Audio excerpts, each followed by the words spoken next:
Yo, what's up guys? Guys, sana all idol ko. Guys, lilinawin ko lang ulit guys ha. Lilinawin ko lang ulit. Yung mga nakikita nyo mga video na yan na may mga kasama akong babae guys. Ex ko lang yung mga yan.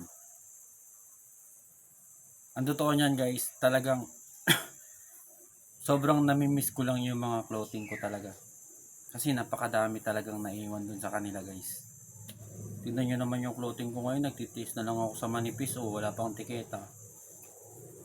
Pero kasi yung mga damit ko doon na naiwan sa Taguig guys, talagang sobrang pinag-ipunan ko ng madami yun.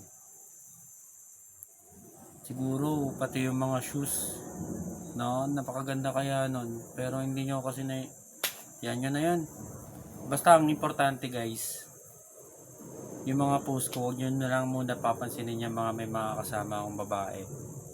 Kasi mga ano lang yan, mga asungot lang yan sa buhay ko.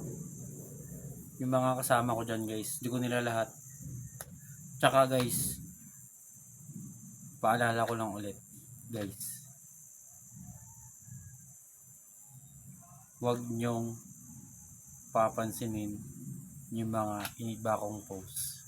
Yung mga sinasabi ko, joke lang yung mga yan, hindi totoo yun, acting lang yun guys. Sakit nga ng ulo ko kung ba't ko ginawa yun basta guys, huwag nyong isipin yun. Ako, masaya na ako sa buhay ko ngayon. Inaalala ko lang talaga yung mga yung mga clothing ko talaga na pinaghirapan ko.